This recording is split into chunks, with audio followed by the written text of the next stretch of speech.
Every Tuesday, we're building bridges by tearing down walls between internationals and Danes living in Denmark.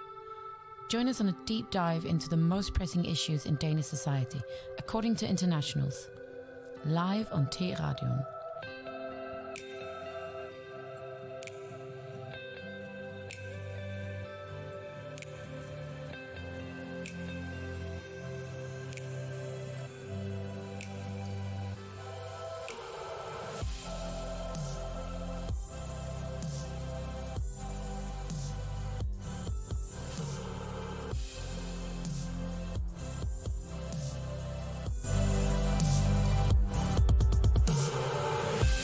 Covering Danish society from Greenland to Gilleleje. In-studio debates, live chats and more.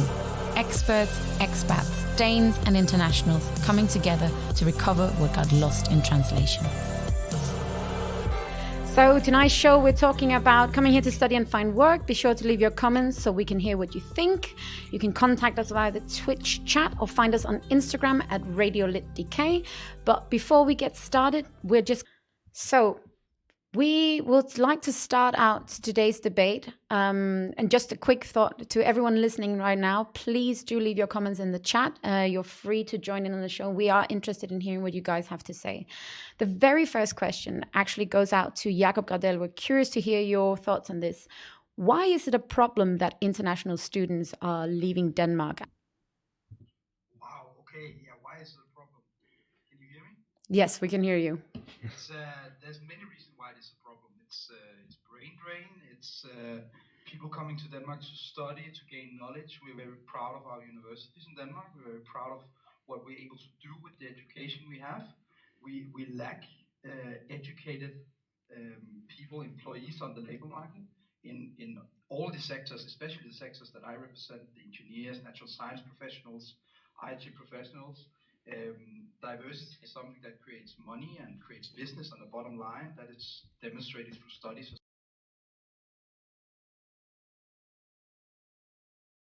that we have people coming to Denmark studying and then forced to leave because they don't find employment. So that is not very good for the how to say the branding of Denmark as a place to go study and work. It's not a good business for the companies who want to attract the best kind of employees. So there's so many different aspects of that. I think it's interesting that you say that we're lacking talent in these sectors, but at the same time, so many international students find it hard to find employment. How do those two things connect? Yeah, and that's the complexity and the dilemma, because at one side you have companies and industries screaming for skilled labor in all kinds of sectors, and the other side you have a lot of skilled laborers who are not finding themselves able to penetrate the market in some way and finding a job. So that is the dilemma, and that's the complexity. Well, there's so many different reasons for that. So we can talk about that today. I think we'll go into that today. But basically there is something with work culture is part of it. How do you apply for jobs in Denmark? What does network work mean for you finding a relevant employment in Denmark? How do you use it? How do you obtain it? Language barriers, which is always an issue. So there's so many different aspects depending on which industry you're in. So again, you shouldn't generalize, because I work with mainly engineers and IT professionals and natural science professionals, where much of the competencies that companies are looking for in that sectors are specialist skills, IT skills or engineering skills. So some of them might have a higher tendency to find relevant employment. In other industries, if it's communication, marketing, or whatever, it might be more difficult. So you can't generalize just for all international students as well. So it's complex in so many different levels. Then it depends on which kind of place you are in Denmark. If you are in northern or Jutland, or you're in Copenhagen, or what kind of network you have, or if you've done some of your study in Denmark or only your master's degree and so on. So there's so many different aspects to this. Interesting. And I think what we're going to do, just to let you guys know, we're going to state some points, and we're going to try and kickstart the debate from those points. So I think the first point we'd like to actually throw to you, Shaun, since you are in employment now and you managed to find employment quite quickly.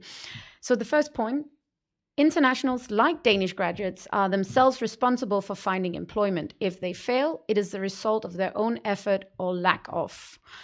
Would you say you agree with this statement? It's difficult in a sense, a little bit.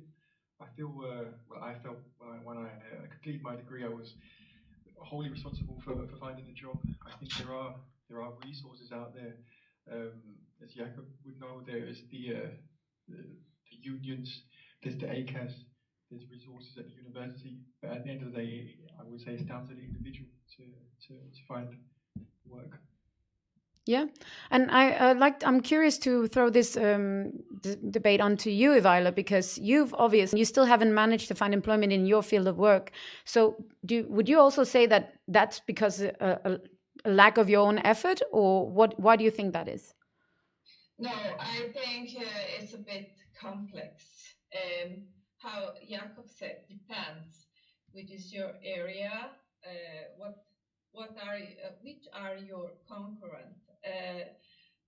What is your background? Did you finish your master degree here, or did you have all your studies here?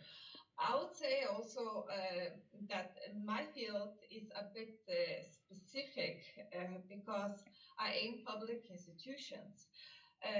Also, the same applies for communications. That would say that my concurrent, my competence are things. So language plays a big role here. That would say that is that maybe my lack of effort.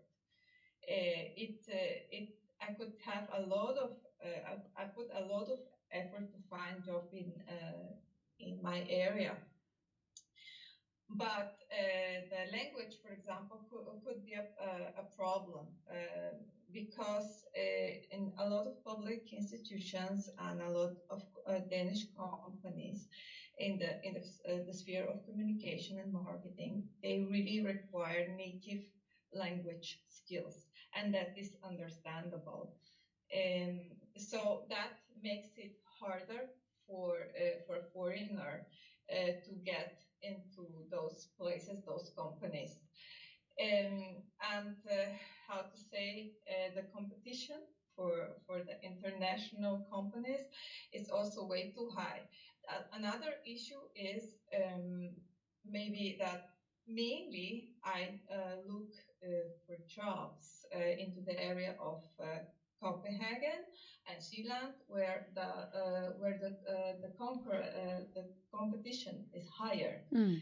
And I also have the competition from the students that are very often preferred as how to say because of financial matters, salary matters. Also, I'm like 35 and I have a master degree. Then comes another issue.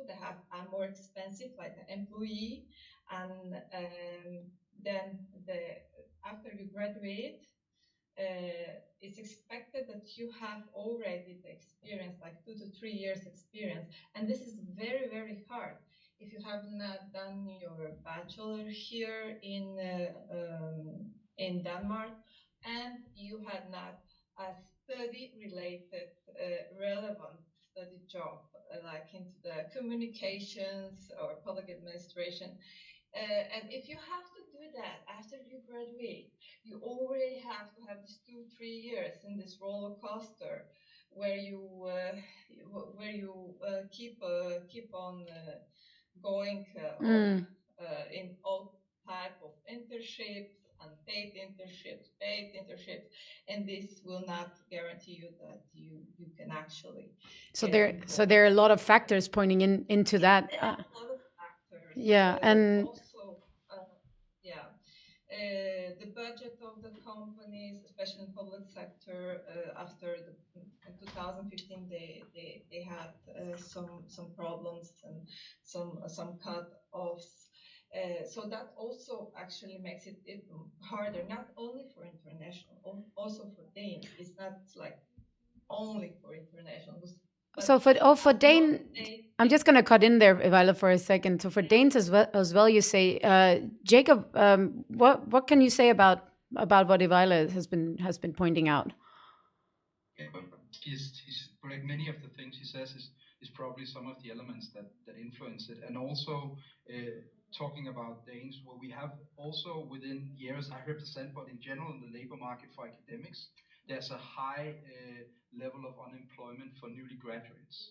It's almost for my field, it's 35%, even though after a year it's much less for engineers, for instance, but it's very high for newly graduates, and we know that the pipeline to find relevant employment for Danes or internationals is during your study, internships, a relevant student job, and that gives you competences, skills, maybe a network, an understanding of companies, in order to find employment when you finish your degree. So we know that this is also something that many newly graduated Danes, they have a lot of trouble with in the beginning.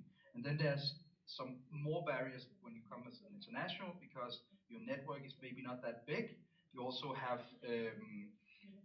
financial, sometimes more financial issues, because if you do not find a relevant job, then maybe you have to leave and go back home.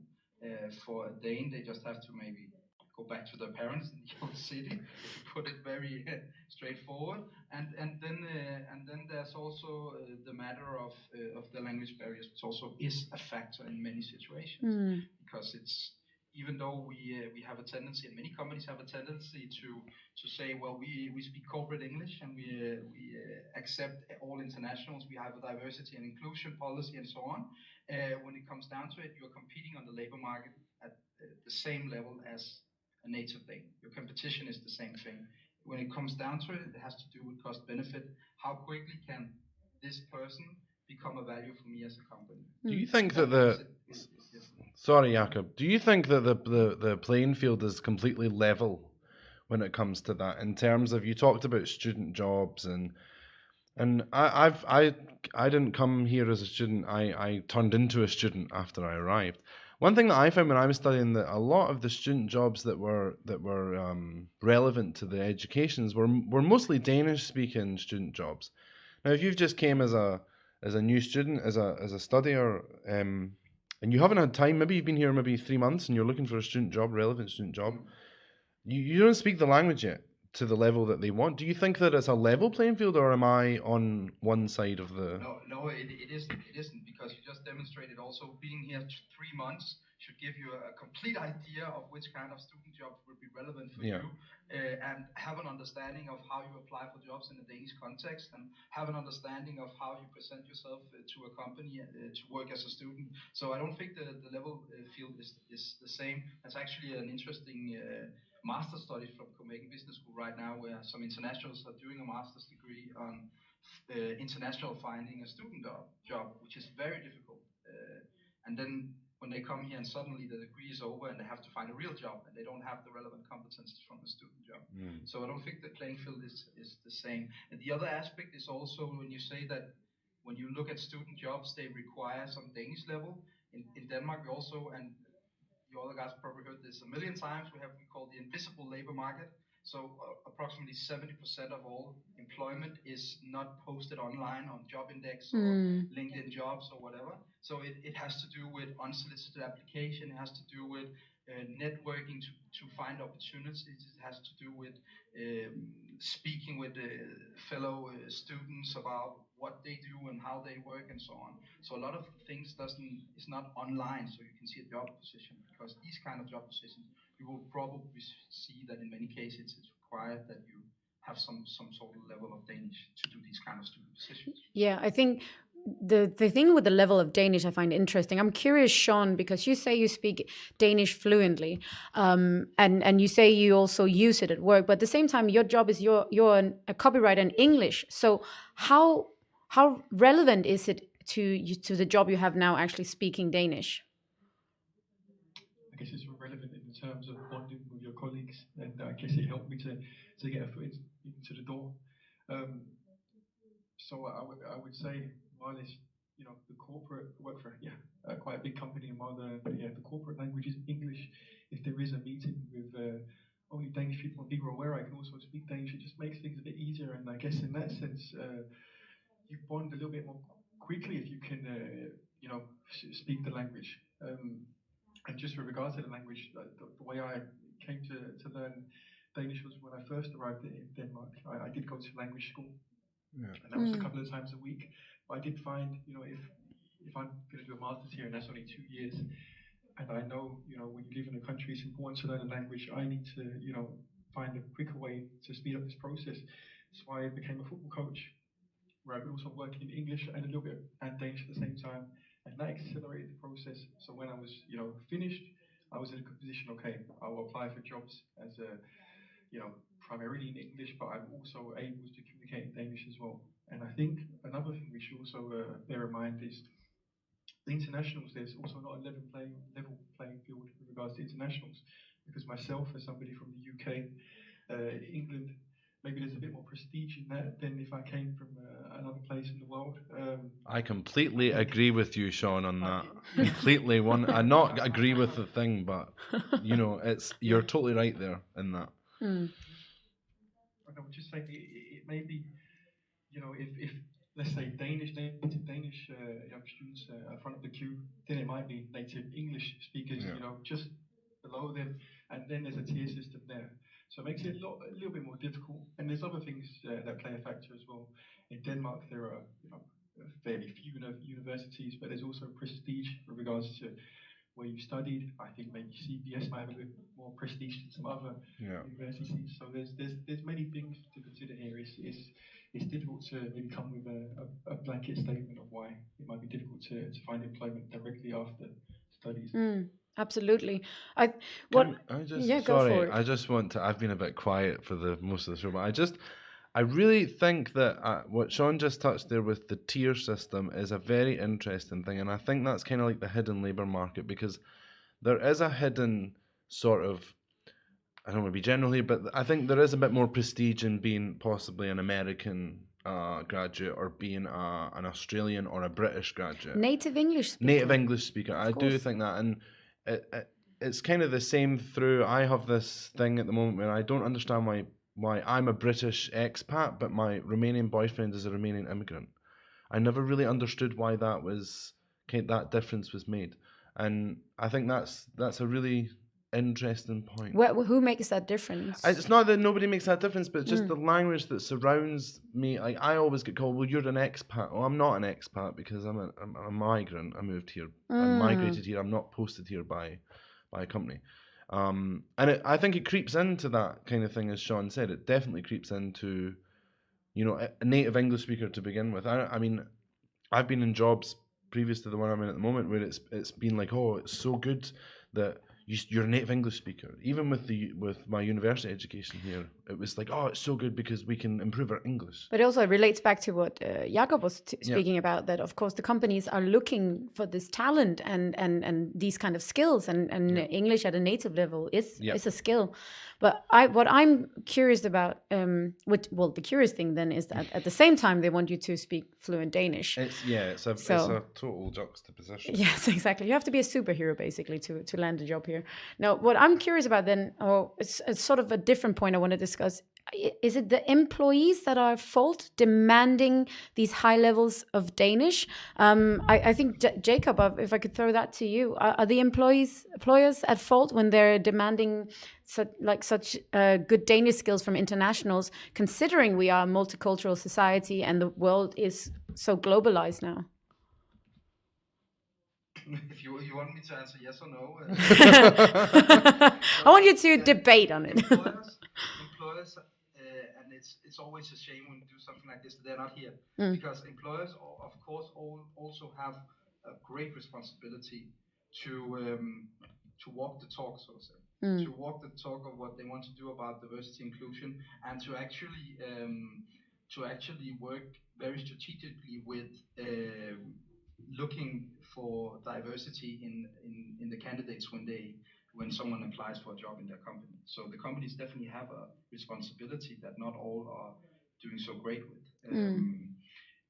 They would say, because I spoke to a lot of them, they would say we do a lot. We do a lot of employer branding, and we do like job postings in English. I would say then when it's not enough just to have a job posted in English, that doesn't mean that you're diverse. You also need to include the kind of language that would attract internationals, or someone from another skill sets than speaking the same kind of wording than that we will do in a Danish company, a Danish university. So there's a lot of complexity in this, but definitely they have a responsibility, and internationals like you, both you said, also have a responsibility to understand what they should do to improve themselves in the job search. And then I always say when I speak with internationals or counsel internationals that the name of the game is that you probably have to be even more proactive with the Danish newly graduates who are struggling. You probably have to do a lot more than they have to do.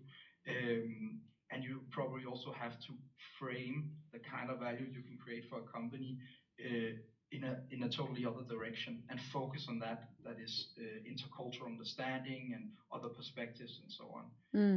So the reality is you have to do more as an international probably, but the companies also has responsibility, and I would love if they were here also, some of them, to say what they do and how they specifically work with it, but they're always difficult to.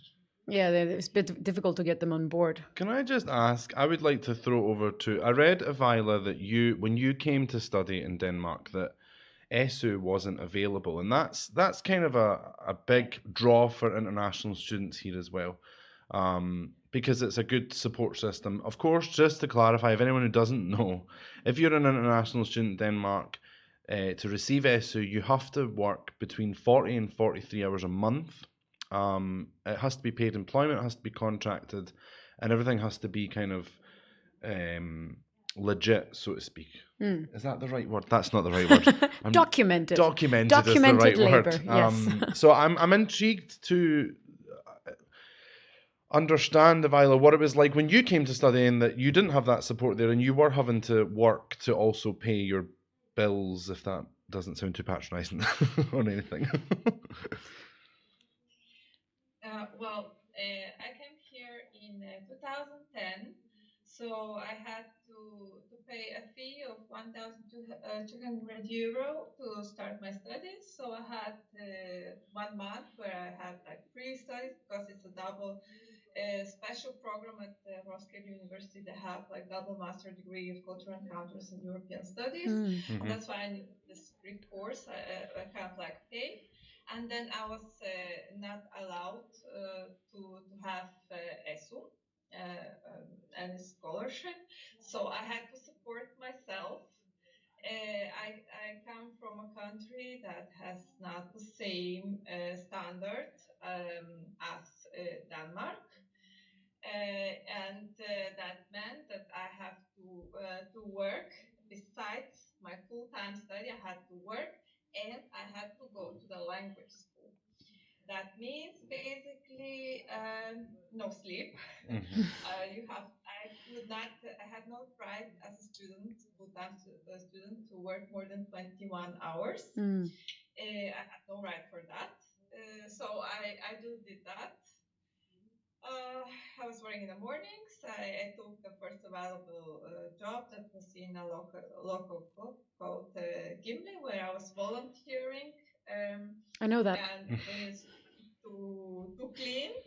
So this is how I basically lived through until they changed the law when I graduated in 2013, and they agreed from the European Union.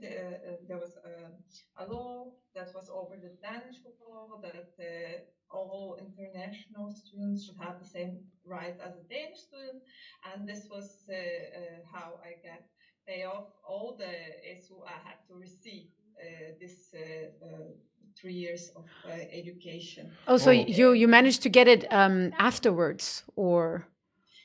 Yeah, I managed. Fortunately, because I was about to comment how poorly timing. I was like, oh my goodness. The moment you graduate, they make it available. So I think just to clarify to people that are listening, the new law that she's talking about is it came in, and I've been through it. You have to. It's a very strange system when you apply as an EU citizen. You have to apply and then be rejected, and then apply for what's called a dispensation to have the EU law used rather than the Danish law? Oh, that's typically how it works when it's one country's law versus the EU law. There's sort of a back and forth all Yes. the time. Yes. All right, so Ivayla, you managed to get it back. So, but you did have to work for 3 years really intensely to actually finance your studies. Yeah, and that was pretty hard because I knew that if I want to stay in Denmark, that actually I really love the country. So I was hoping after graduation to work for the Danish institutions into the public sector. That was always been my dream and something I was hoping for. So I studied very hard the language. I didn't mind work from 5 in the morning until 9 and rush through my lectures and stay till 5 and then take some extra shifts like a volunteer so I can make some network into the local this young club, the student team. I didn't mind doing this and have a lack of sleep and write my master thesis between 1 and 4 a.m. in the morning. I didn't mind this because I know that I was hoping that it will pay off after I graduate. So And your it did, expectation but your expectation was that you would receive a job straight after graduating, or what were your expectations yeah, when you came? I was thinking that after I graduate, that I don't have to leave my job and get to any system or anything, and do not get any kind of support from the state. And I thought that that's what my education will give me, my language skills and everything. I'll be prepared enough with a little advice. Probably I'll have to do a call or something to a job center. Then I could get a job that I want that is related with my education. And it did not happen. I had to do unfortunately, I had a sick leave from my job because I got some health problems of the cleaning and the chemicals, and that I had to leave my job. So I had to go to dagpenge. That I used my right for dagpenge, and I was kind of happy because I was thinking, yeah, that will be really nice. I'll have the right guidance. Then I could see that maybe the system kind of changing and we go more to the digital world, more to the IT. And this is maybe the future. So I asked actually for some kind of courses if the job center could, because you have the right for this 6 weeks of education. So I kind of like asked if it's possible to do a communication course or something to IT administrative system so I can go faster through the process. That was refused to me, and they said I should first find a job so I could get the courses. That was not correct. So actually, that made it harder for me for all the process. I got them eventually later, but I thought that it was a bit kind of like too late. From 2013, when you graduate to get the courses, you needed in 2018 and something to happen to That's a start long. happening. That's a long That's a time, yeah. long time. A I long think time. if we just throw it over to Shaun, Shaun, have you went straight from school into work, or have you ever experienced have you went through that kind of job center dagpenge system? I had 1 month, or less than a month. I received dowping for 1 month, and I knew it wasn't for me. So I did, not that for the will of trying, and I did everything I could to get out of that system. So when I finished my graduated late November last year, I kind of made it a job to find a job. So I was going to the my ACAS every day, Monday to Friday. I was there at 8 in the morning, left about 4 in the afternoon, and just set out like a job. Was applying for jobs during the day, took a lunch break like I was at work, left, and just went through that routine. But then I might have to add as well, I always had work at the side of my studies as a personal trainer. So Mm. there was always income there. It wasn't that, I mean, one can live off being a personal trainer, but it wasn't what I wanted to do after so many years of studying. So it was more about finding a relevant job than just a job, if that makes sense. Yeah, absolutely. I'm curious to hear, Jakob. Now you've heard a bit of Shaun's story and a bit of Ivayla's story and the sort of different steps that they went through. Can you just sort of say why did it work for one versus the other? What did they do well? And I know it's a kind of a big question, but why is it that we sit here with two internationals who have both done a big effort, and one has managed to be successful and the other have not? What can we sort of? Well, that's Yeah. a big question. I cannot answer that. No. You better watch, Jakob, or you're going to be in trouble with your sister if you don't find an answer. I can just say, if I just can comment on Shaun also, having that kind of, I'm not saying that Ayala didn't have it, but having that kind of proactiveness of being there from 8 to 4 every day and just applying for job, finding something relevant, it is a full-time job applying for job, and it drains your energy. And the more you get rejected, or the more you cannot see yourself on the labor market, it drains your energy even more. So find support everywhere you can. If it's from an ACAS, it's a place to be, it's a place to put yourself physically, to sit there. Reach out to people around you, whatever you can do, find support, because it is so draining and it is difficult. And it has, well, the reality is, finding a job has a lot to do with timing, being in the right place at the right time, and also finding a match with the kind of competencies that is demanding. Everything has to do with supply and demand, and there's no good valid reason for why one succeeds on the other than if you do everything you can, then hopefully you will succeed someday, sometime. If I just comment on Ivayla and say, well, if the goal of the job is in the public sector, then of course I believe language is a big issue, a big barrier, and also from Ivayla's side, the language barrier, but also from the public sector side, they're not used to hire anyone who isn't a native speaker, so they don't have processes or a history, an experience with inclusion in that sense, in the same way. Now I'm speaking in broad terms. Generally, that is the case because they work with, if it's a municipality, they work with the Danish law system and communicating in Danish and so on. So that is what their focus is and their aim is. So you couldn't blame them for not looking her way, because they don't know if there's any value there. And that is the job for Ivayla, to tell them what is the kind of value she can give them, what is the kind of perspectives. And the reality is also, the more time that it goes on, the more difficult it might be. So yeah. I hope I didn't offend anyone. No, I don't think so.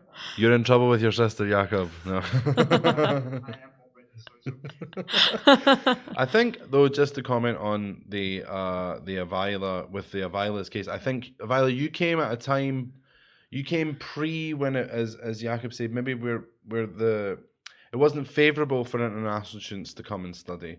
I mean, you came when there was no SO, you had to pay a fee, which, I mean, is completely new to me. I didn't know that there was fees at that time, the €1,200 fee. So I think it's maybe also, just to link up with you, Jakob said, I think also timing was a big factor there. Yes, timing was also an issue. I have to agree, and I completely agree with Jakob. And this is what I actually realized, especially after my paid internship finished in 2015-16 in the job center. Ridiculously there. I did not get hired. In the lion's den. Yeah. My dream was failed there. And I realized, hey, I can see maybe it's not only because their limited places for internationals, and it's not that much the language. There are limited places for international. This is understandable. This is Denmark. I respect that. In my country will be the same. Any country will be absolutely the same. So I decided actually to change the angle, and that's why I took these courses of communication and digital marketing, where I thought that it's better field to put effort in, since I can focus more onto the technical IT work, Mm. and probably the language will not be that much of an issue, since I can also focus on other companies than the Danish ones. But again, language, it's very, very, very important, Yes. especially in those two fields. Yes. Trying. I think it's also safe to say, like in any country you go to, it is getting really into society is about learning the language. Jacob, what do you have to say to what Ivayla just commented on? But also I just want to mention also what Ivayla says, that what I speak about many times and what I try to work on is also that the universities also have a responsibility in some sense. Because if you're doing a degree within a certain area that aims to put you in a labor market that predominantly hires someone who is a native Danish speaker, then they should incorporate that in that kind of counseling they do in this kind of degree, and remember to include it in the kind of way they frame it. And sometimes all universities are very good. Many universities are very good at doing more and more and trying to do career counseling the right way, but there's still a lot of problems with some degrees that they're not so much aware with saying, well, if we have a number of internationals that we have attracted to study a degree in our university, then we also have the responsibility to show them diversity within what their skills can be used for in the labor market when they finish. But that's much of what some of my colleagues in NIDA also work with, that try to collaborate with universities to make students aware of these perspectives and so on. But do you think maybe it's also that students... sorry. Do you think that maybe this is a good point to put out to students, that maybe your university is not always aware of what field you're actually going into, and that you yourself, you can help yourself a lot by doing this research and by starting to reach out? Yeah, the sooner you start, the better. And some of the issues, now we're generalizing again, but in some degrees in university, the aim of the degree is that you continue in academia. So if you study something, then the aim of the degree is that you do a PhD and then you become a professor or something, or you become an external professor lecturer or something like that. But the reality is that for those who study a PhD, only 10% they get a degree in academia afterwards. So there's also responsibility from universities to tell the story about how this degree is also relevant in the industry and the private market and in the labor market in general. Can I put a question? Shaun, can I put a question to you, and then I'll come to you, Ivayla. Do you think, you mentioned, Shaun, earlier that you went to language school alongside your studies. Do you think that you would have benefited if there was a language school incorporated into your degree during your curriculum, during your university day? Not really. I said I went to language school. Then I also mentioned, that I started work as a football coach, because the language school is good, but it's not enough, and you won't learn the language quick enough. In that sense, that I think it's a case of, if you want to be a part of the society, and it's not to say anybody, the international students aren't doing that, but you have to, integrate yourself as aggressively as possible. So it's the case that, okay, I'm going to language school, but I'm also, finding this Danish podcast. I'm seeing some documentaries with some subtitles on. I'm going to the shop, and instead of relying on my English, I'm trying to order a coffee in Danish. I think these things would be much more beneficial than I don't know, having an extra hour of language school incorporated into a degree. Yeah. And it's not to say, my fellow internationals are not being proactive, but it's the case where you really have to be aggressive, because as Jakob mentioned earlier on in the podcast, it's the case where you're competing with natives first part, and people that are really out there working hard. So you have to really be doing the same, if not more, what they're doing to make it work. And that's my opinion. Mm. Yes. And Ivayla, what your degree was based on within the public, or the goal was to be in the public sector? Do you think it's specifically in your field in the masters that you did that it would have probably been beneficial if you had a language segment in your university day rather than going to going to language school in the evenings? Yeah, actually, I would agree that it would be really nice to be aware of the university that if you go for the public sector, that will require much more. It's almost like mission impossible, or like definitely mission impossible. Almost, I say. So I put a lot of effort myself into the language. Even started like translating from freelance from Danish to Bulgarian, Bulgarian to Danish. Mm. So the language was not like such a big issue, especially now after so many years. It's definitely not an issue, but still, when you speak with a little accent, or sometimes maybe not as the natives do, this creates a problem. Um, so it's much likely you're not getting the job Mm. into the municipality or to communication. But also, uh, people that are really wanted in these areas are people that have 3 to 5 years solid experience, not like student, but like solid experience. They Mm. really, really want experts, and this makes it so hard. And then, of course, people, not only internationals, also Danes, keep on with the qualification courses and so on, so on. Then you sit in a situation where you are not enough qualified, or you're over qualified, Yes. Yeah. and I don't know, and you don't know what to do, what to, yeah. Yeah. I think Shaun, you have a comment on that. Go for it. Yeah, I completely agree with what you're saying, and I would just I know we're running out of time, but I would just like to make it clear. I think um, it's important to try and make the most out of all opportunities you can, and I think one thing I would say to internationals, one thing I made sure I did is I didn't give a lot of these companies a reason to kind of, I don't know.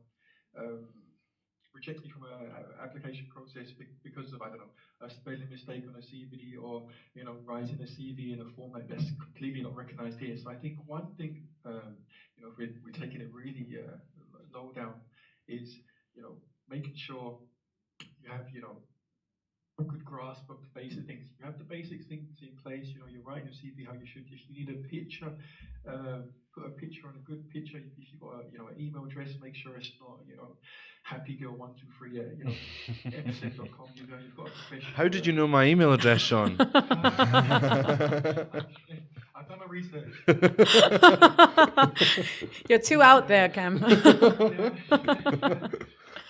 It's really just about just giving yourself the best possible chance, Yeah. and making yourself kind of indispensable. That's what I would say. Yeah, I think it's also a point that Jakob mentioned earlier is seek help as much as possible. Really, Get help, guys. get help. But not just as an international trying to figure out what's going on. Even me as a Danish person is a challenge every time writing a CV, understanding what people are looking for. I think unfortunately we're running out of time. Yes. But it has been absolutely wonderful to have Jakob, Ivayla, and Shaun on board and sharing their comments and their experiences and their opinions and thoughts. And we're really happy. Thank you so much, guys. you. Thank you. Thanks. Of course. And so that was it for this time. But obviously, anyone who watched the show or is listening to this podcast is welcome to write us, either if you want to get in touch with any of these guys, I think just for a piece of advice, or if you have any comments or any notes, then you're also welcome to just write us on Facebook or Instagram at radiolit.dk. What's going to happen next week, Miriam? So, first of all, before we move on, what's going to be next week's episode, which I'm Yes. very excited about? Next week's episode, I think, is really exciting. Next week's episode is focusing on Danish nationals, Danish citizens, who have been either born abroad or raised abroad and have then returned to Denmark. So we're speaking with 3 Danish nationals. Who are you speaking to, Miriam? To give us some names? Yes, we're speaking to Alex and Sepp, who both grew up in UK and Switzerland. And Norway, I believe. And Norway as well, I think, yes. We'll double check that with them next time. double-check And whose mother is British, but also speaks fluent Danish and has lived here for many years. And then we're also speaking with Fanny, who was born in Manila, but grew up in New York, studied in Switzerland, and recently returned to Denmark. And both her parents are Danish. About what is their point of view of Denmark and Danes? And I think that's going to be a really interesting episode. I'm really looking forward to that one. Same time next week, just if you've missed it. Awesome. That's going to be good. I'm really excited. We do the song every week as well. Yes, we do. So it's your turn this week. It is my turn. Tell us about your song. It's my song. Like, tell us about your song. So my song. It's not You my have song. 2 personally. minutes. Tell us. Go on. Gotcha. No. So this song is by a super awesome 60s hippie Danish band called the Savage Rose that I used to listen to all the time growing up. My dad used to play for me all the time, and I did see them live in concert last year. The lead singer, Annie Setter, has the most incredible voice, and this is one of their most famous songs called Black Angel. Please do find them on Spotify. They're absolutely amazing.